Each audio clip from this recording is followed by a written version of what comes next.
नमस्कार, मैं हूं अनीता और आप देख रहे हैं मैं भी भारत का न्यूज बुलेटिन आदिवासी डेली। आज के बुलेटिन में आपको दिखाएंगे महाराष्ट्र में 16 आदिवासी जिलों में 15,000 से ज्यादा नाबालिग लड़कियां बनी मां। कर्नाटक में आरक्षण के मुद्दे पर फंसी बीजेपी। तमिलनाडु के आदिवासी किसानों के लिए बड़ी घोषणा और केरल के इतिहास में पहली बार 500 आदिवासी युवा बने बीट 1 अधिकारी। एमबीबी पोल में आदिवासी छात्रों के एनरोलमेंट और ड्रॉप आउट रेट से जुड़े आंकड़ों पर चर्चा। और अस्मिता और अधिकार में आज बात करेंगे पंची डेंगा के बारे में। तो शुरुआत करते हैं हेडलाइंस के साथ। त्रिपुरा के बड़े आदिवासी नेता का निधन, राज्य के सभी नेताओं ने दी श्रद्धांजलि। महाराष्ट्र में 15,000 से ज्यादा नाबालिग लड़कियां बनी मां।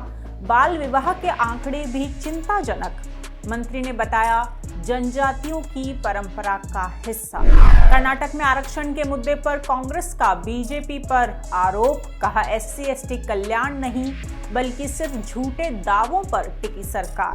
तमिलनाडु के 8 जिलों में आदिवासी किसानों के लिए बड़ी घोषणाएं, आजीविका बढ़ाने के लिए जुड़ेंगी कृषि, ग्रामीण विकास, वन और आदिवासी कल्याण की योजनाएं।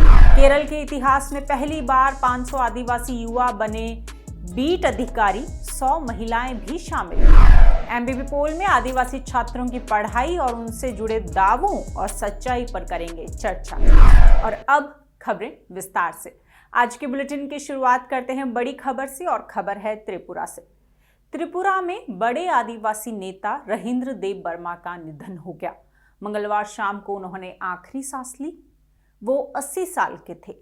उनके निधन पर त्रिपुरा जनजातीय क्षेत्र स्वायत्त जिला परिषद के सभी सदस्यों, राज्य के सभी बड़े नेताओं ने उन्हें भावभीनी श्रद्धांजलि दी। रहेंद्र देव वर्मा त्रिपुरा में 1986 में बनी पहली स्वायत्त जिला परिषद के सदस्य थे। उन्होंने त्रिपुरा उपजाति युवा समिति की तरफ से टाकरजाला क्षेत्र से ADC का चुनाव लड़ा था। और अब त्रिपुरा से चलते हैं महाराष्ट्र। महाराष्ट्र से चौंकाने वाली खबर सामने आई है। राज्य में 15,000 से ज्यादा आदिवासी नाबालिग लड़कियां गर्भवती पाई गईं। मंगलवार को राज्य के महिला और बाल विकास मंत्री मंगल प्रभात लोढ़ा ने विधान परिषद को ये जानकारी दी। उन्होंने बताया कि सरकार ने राज्य के 16 आदिवासी बहुल जिलों में पिछले 3 सालों में 15,253 किशोर माताओं को देखा है। मंत्री विधान परिषद में बाल विवाह पर एक सवाल का जवाब दे रहे थे। एक लिखित जवाब में लोढ़ा ने कहा कि जो आंकड़े सामने आए हैं उसके मुताबिक विभाग ने इसकी जानकारी जुटाने के लिए 3 सदस्यीय समिति का गठन किया है। ये पूछे जाने पर कि क्या राज्य में पिछले 3 सालों में 15,000 से ज्यादा बाल विवाह की सूचनाएं मिली हैं और क्या इनमें से 10% को रोका जा सकता था, इस पर लोढ़ा ने अपने लिखित उत्तर में कहा कि यह आंशिक रूप से सच है। मंगल प्रभात लोढ़ा ने कहा कि बाल विवाह कुछ जनजातियों में परंपराओं का हिस्सा है। ऐसे में इस तरह के मामलों की पहचान करना मुश्किल हो जाता है। हालांकि मंत्री ने यह भी माना कि राष्ट्रीय परिवार स्वास्थ्य सर्वेक्षण के अनुसार केरल की तुलना में महाराष्ट्र में बाल विवाह की अधिक घटनाएं हुई हैं। मंत्री ने विधान परिषद में बताया था कि साल 2019 से 2021 के बीच बाल विवाह निषेध अधिनियम के तहत 152 आपराधिक मामले दर्ज किए गए हैं, जिनमें से 136 अदालत में हैं। आपको बता दें, संयुक्त राष्ट्र की संस्था यूनिसेफ ने साल 2021 में अपनी रिपोर्ट में कुछ आंकड़े पेश किए थे, जिसके मुताबिक भारत में 23 करोड़ से ज्यादा बाल वधू है और हर साल तकरीबन 15 लाख लड़कियों की शादी 18 साल से कम उम्र में हो जाती है। और इस खबर पर ज्यादा चर्चा करने के लिए हमारे साथ स्टूडियो में जुड़े हैं मैं भी भारत के संपादक श्याम सुंदर। श्याम, महाराष्ट्र के बाल विकास मंत्री ने ये दावा किया है कि बाल विवाह जनजातियों के कल्चर का एक हिस्सा है। आप ऐसे इलाकों में गए हैं जहां ये बहुत प्रिवलेंट है, आपने इन इलाकों में रिपोर्ट्स की हैं, चाहे वो महाराष्ट्र हो या मध्य प्रदेश। क्या अनुभव रहा आपका और क्या सच में ये जनजातियों की प्रथा है? क्या ये सच में उनमें प्रिवलेंट है बहुत ज्यादा? देखिए, जहां तक उनमें ये प्रचलित है, ये तो बिल्कुल कहा जा सकता है। आंकड़े भी ये बात कह रहे हैं। बिल्कुल। जो महाराष्ट्र से संबंधित आंकड़े हैं और महाराष्ट्र नहीं, आप महाराष्ट्र में देखें, मध्य प्रदेश में देखें, ओडिशा में देखें, जहां जहां आदिवासी आबादी है वहां पर आप ये पाएंगे कि लड़कियों और लड़कों दोनों की कम उम्र में शादी हो जाती है। लेकिन ये उनकी संस्कृति का हिस्सा है, प्रथा है, ये कहना शायद सही नहीं होगा। क्योंकि बाल विवाह सिर्फ और सिर्फ आदिवासियों से जुड़ा हुआ मसला नहीं है। कम उम्र में लड़कियों का मां बनना ये सिर्फ आदिवासियों से जुड़ा हुआ मसला नहीं है। लेकिन ये जरूर कहा जा सकता है कि बाकी समुदायों में जितनी जागरूकता आई है, जितना इसका प्रचलन कम हुआ है, उसकी तुलना में आदिवासियों में शायद वो प्रचलन कम नहीं हुआ है। वहां पर उतनी जागरूकता अभी भी नहीं आई है और इसके अलग अलग कारण आप अलग अलग आदिवासी समुदायों में देखेंगे। तो जो ये एक बड़ी कह लीजिए कि एक बड़ा विरोधाभास कह लीजिए इसको, या इसको एक विडंबना कह लीजिए कि जो आंकड़े आए हैं उसने एक गंभीर समस्या को आपके सामने रखा है। बिल्कुल। और उन आंकड़ों के आधार पर आपको समस्या का आकलन करना है कि उसका कितना विस्तार है, वो कितनी व्यापक है, और उसके हिसाब से फिर उसके निदान, उसके निवारण की योजनाएं बनानी है। लेकिन अफसोस की बात ये होती है कि जब ये आंकड़े सामने आते हैं तो आप उसे आदिवासी संस्कृति का हिस्सा बताकर आगे बढ़ जाना चाहते हैं, उसको नजरअंदाज कर देना चाहते हैं, या कम से कम उसकी गंभीरता को कम करके दिखाना चाहते हैं। जी बिल्कुल। श्याम, आपने निदान की बात करी, हमारे पास ताज़ा उदाहरण है असम का। हाल ही में हमने देखा कि पिछले महीने ही असम के मुख्यमंत्री हिमंता बिस्वा शर्मा ने कहा कि वो 2026 तक राज्य से बाल विवाह को पूरी तरह से खत्म कर देंगे। असम में किस तरह से क्रैकडाउन हुआ ये हम सब ने देखा।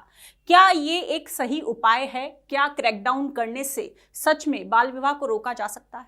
देखिए, ये डिपेंड करता है कि आप किस समुदाय के साथ डील कर रहे हैं, वो किस परिवेश में रहता है।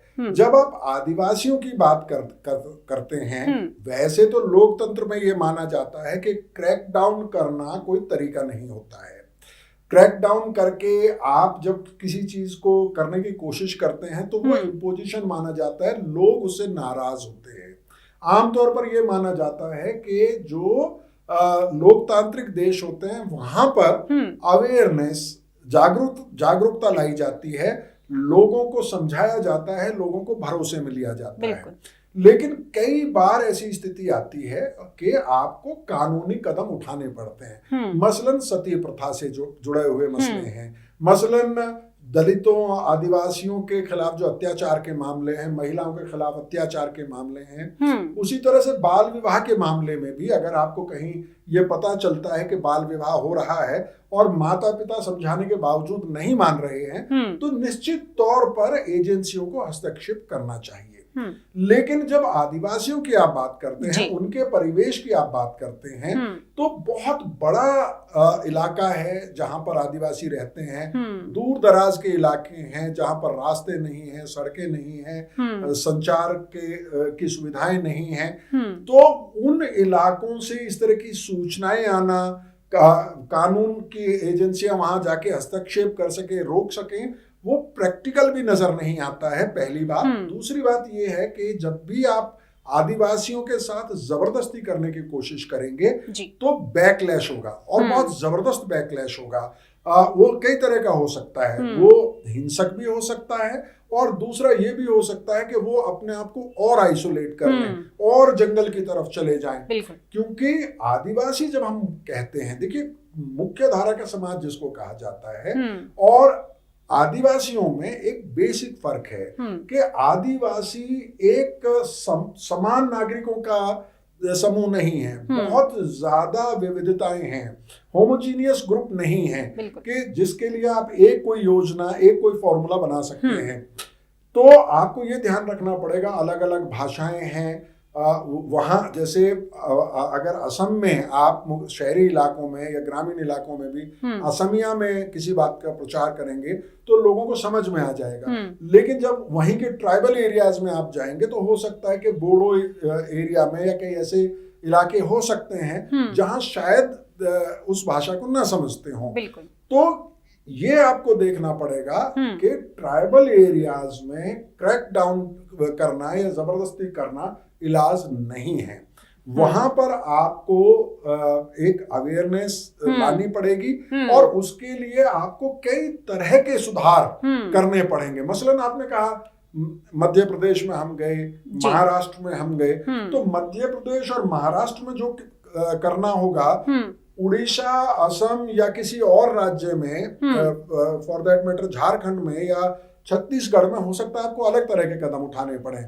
मध्य प्रदेश में, जैसे मैं आपको एक मामूली सी बात बताता हूँ कि मध्य प्रदेश में एक परिवार से हमारी मुलाकात हुई और उन्होंने बताया कि वो अपने लड़के की शादी की तैयारी कर रहे हैं। लड़का भी 8वीं या 9वीं क्लास में पढ़ता है।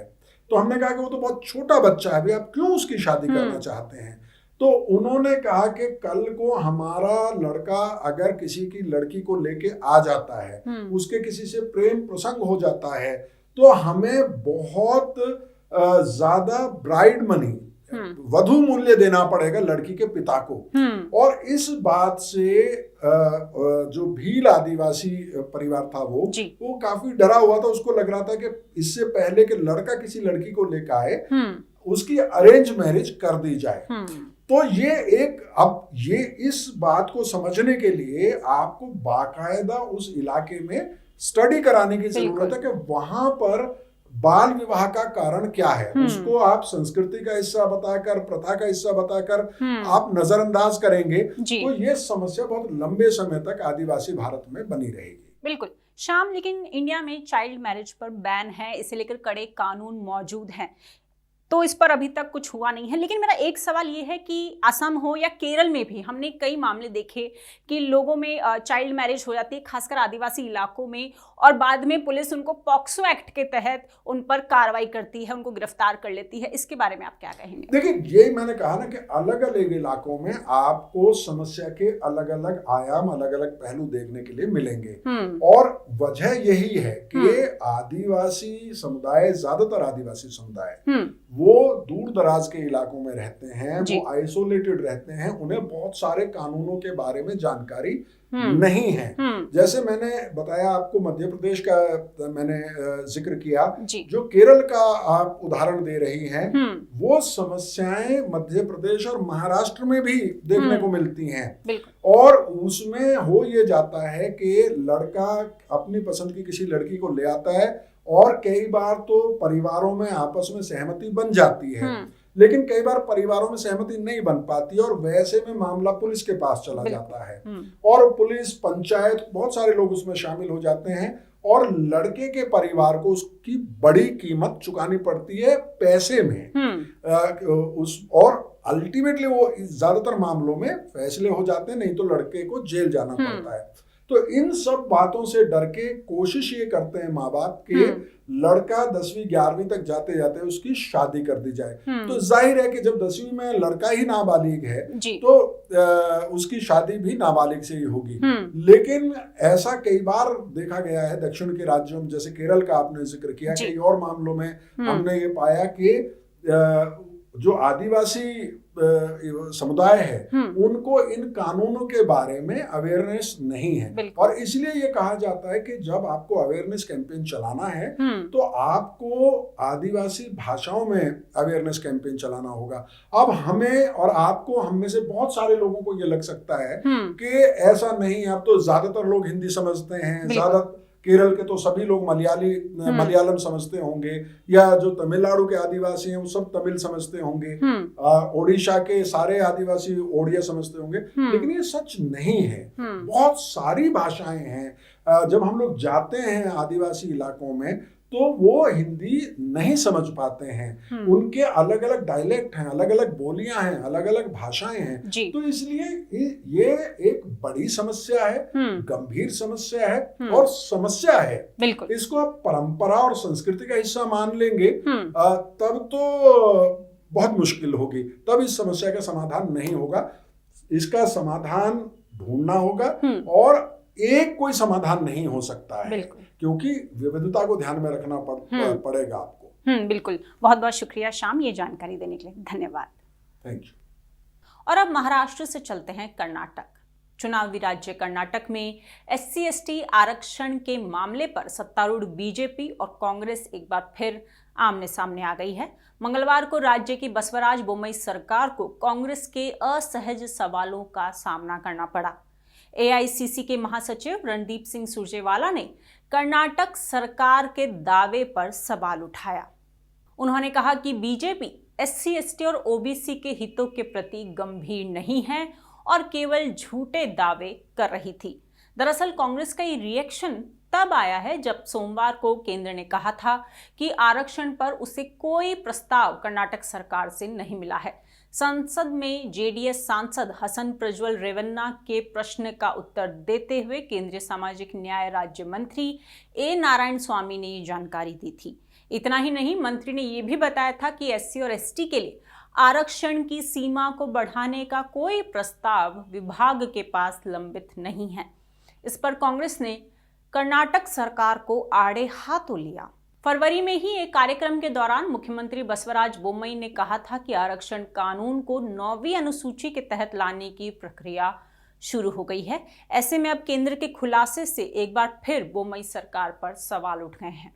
माना जा रहा है कि इस चुनावी माहौल में कांग्रेस बीजेपी को घेरने के लिए इसे चुनावी मुद्दा बना सकती है। दिसंबर 2022 में ही राज्य विधानसभा में सरकारी नौकरियों और शिक्षण संस्थानों में अनुसूचित जाति और अनुसूचित जनजाति वर्ग के लिए आरक्षण बढ़ाने से जुड़े विधेयक को सर्वसम्मति से पारित किया गया था।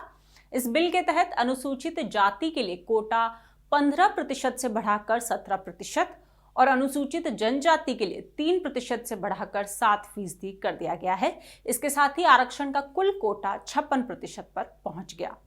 कर्नाटक में इस साल मई में विधानसभा की 224 सीटों पर चुनाव होने हैं।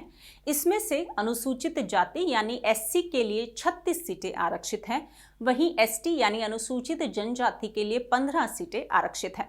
राज्य में करीब 7% आबादी अनुसूचित जनजाति समुदाय और 17% आबादी अनुसूचित जाति से है।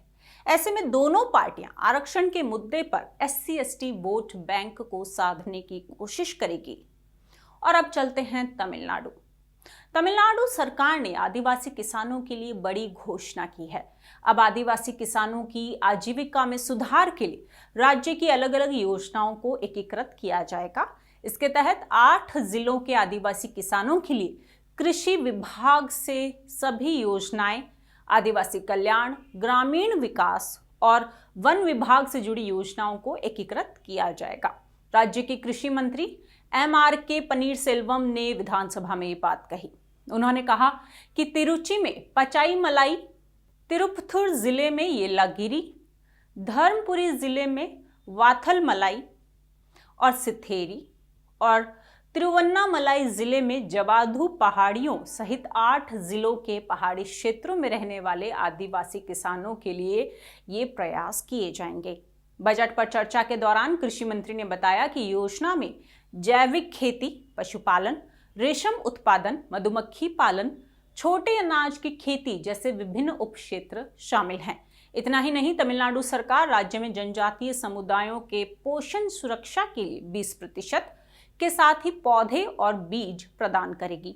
इस योजना में वर्षा जल संचयन निर्माण, सूक्ष्म सिंचाई, पानी छोड़ने वाली मोटर, पानी ले जाने वाले पाइप, बहुस्तरीय बागवानी रोपण सामग्री, विशेष क्षेत्र विकास योजनाओं के तहत खेती, जल अधिकार संरक्षण कार्य और कृषि मशीनरी के लिए सब्सिडी भी शामिल है। और आखिर में तमिलनाडु से चलते हैं केरल। केरल के इतिहास में पहली बार राज्य भर के 500 आदिवासियों को बीट वन अधिकारी के रूप में नियुक्त किया जाएगा। ये ऐतिहासिक कदम आदिवासियों को उनकी सांस्कृतिक पहचान को बनाए रखने के लिए किया गया है।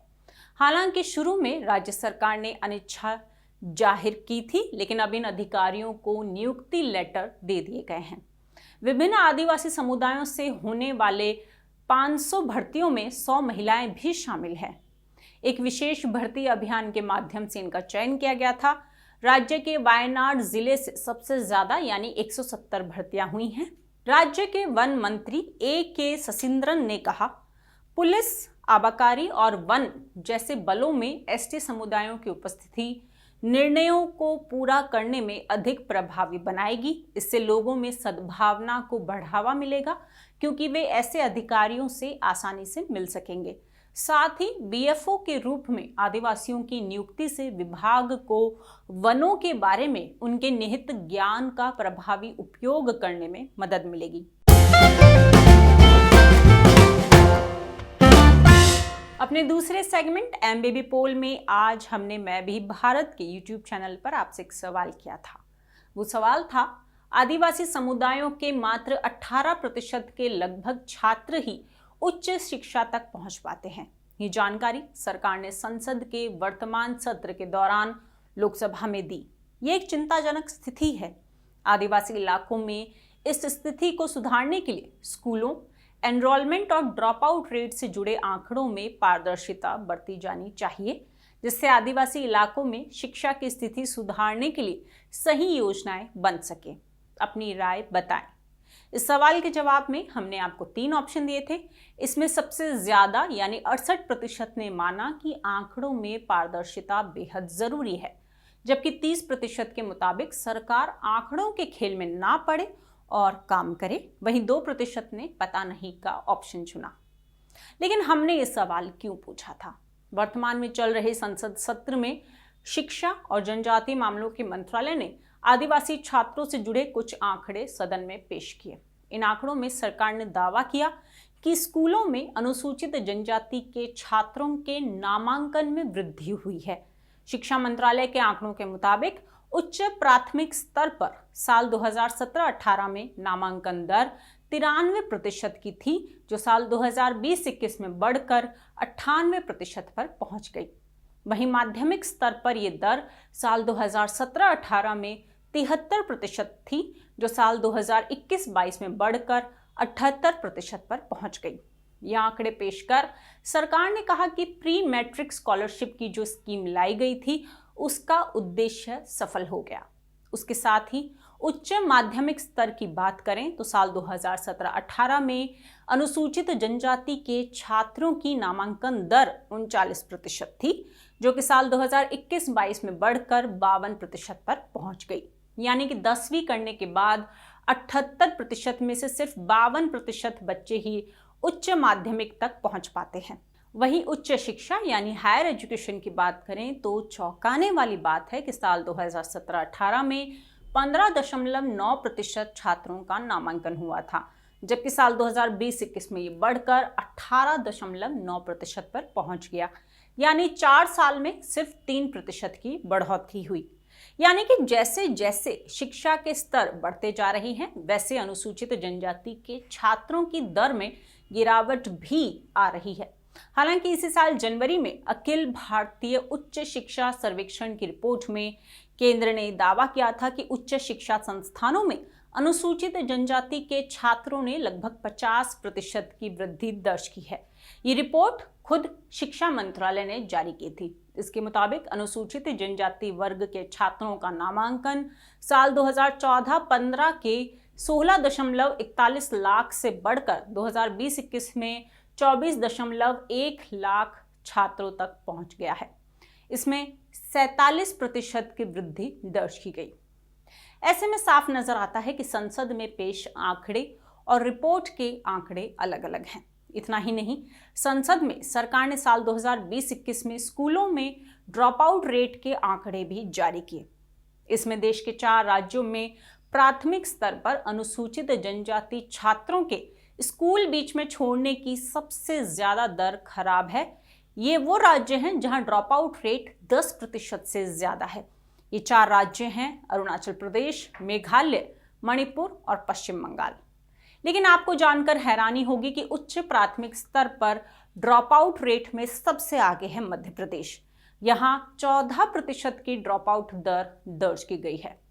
इसमें ध्यान देने वाली बात यह भी है कि अनुसूचित जनजाति के छात्रों के लिए कक्षा 6 से 12 के लिए एकलव्य मॉडल आवासीय विद्यालय यानी EMRS की योजना शुरू की गई है। सरकारी आंकड़ों को देखें तो देश के अलग अलग राज्यों में साल 2022-23 में कुल 1,13,275 छात्रों का इन स्कूलों में नामांकन हुआ है।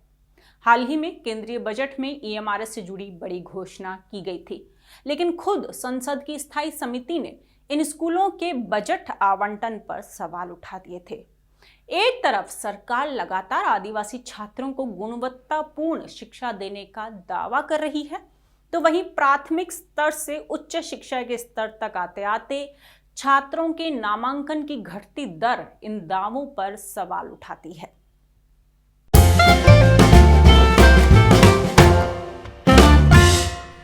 अपने तीसरे और आखिरी सेगमेंट में आज आपको बताएंगे संथाल परगना की वेशभूषा पंची डेंगा के बारे में। संथाल पुरुषों की परंपरागत वेशभूषा में बदन पर एक ही कपड़ा रहता है जिसे पंची डेंगा बोला जाता है। दुमका में 1855 के हूल नायकों सीदो कान्हू की मूर्तियां लगी हैं। संथाल वीर नायकों के इन पुतलों में इनका जो रूप दिखाया गया है उससे आप अंदाजा लगा सकते हैं कि 150-200 साल पहले संथाल परगना के पुरुष की वेशभूषा कैसी थी। पहनावा किसी भी समाज की पहचान का अहम हिस्सा होता है। संथाल परगना के आदिवासी अपने पहनावे के जरिए अपनी पहचान को अपनी ताकत और खासियत की दावेदारी के तौर पर पेश करता है। हालांकि अब परंपरागत संथाली कपड़ों में भी प्रयोग हो रहे हैं। ये प्रयोग फैब्रिक से लेकर रंगों और डिजाइन में भी दिखाई देता है। अब अलग अलग मौकों के लिए खास रंग या डिजाइन वाले कपड़े मौजूद हैं। आजकल इन कपड़ों पर एम्ब्रॉयडरी भी अलग अलग डिजाइन की है। हमने अक्सर देखा है कि आदिवासी वेशभूषा और पहनावा उनके उत्सव, ब्याह शादी या फिर नाच गान तक सीमित हो गया है। संथाल परगना में भी अब परंपरागत पहनावा संथाली अस्मिता को प्रकट करता है। संथाल समुदाय अपनी पहचान को सिर्फ पहनावे में ही नहीं, अपनी संस्कृति के दूसरे पहलुओं में भी देख रहा है। संथाल देश का तीसरा सबसे बड़ा आदिवासी समुदाय माना जाता है। झारखंड के राजनीतिक लैंडस्केप में उसकी अपनी महत्वपूर्ण जगह है। इसके अलावा पश्चिम बंगाल और ओडिशा में भी उसकी मजबूत उपस्थिति है। देश को पहली आदिवासी राष्ट्रपति मिली तो वो भी संथाल समुदाय से ही हैं। और ये था आज का हमारा आदिवासी डेली बुलेटिन। अगर आप हमसे जुड़ना चाहते हैं तो नीचे दिए गए व्हाट्सएप नंबर पर हमें मिस कॉल जरूर दें। इसके साथ ही अगर आप कोई सुझाव हमें भेजना चाहते हैं तो कमेंट बॉक्स में लिख कर बताएं। इस वीडियो को लाइक करें, शेयर करें और मैं भी भारत के यूट्यूब चैनल को सब्सक्राइब करना ना भूलें। धन्यवाद।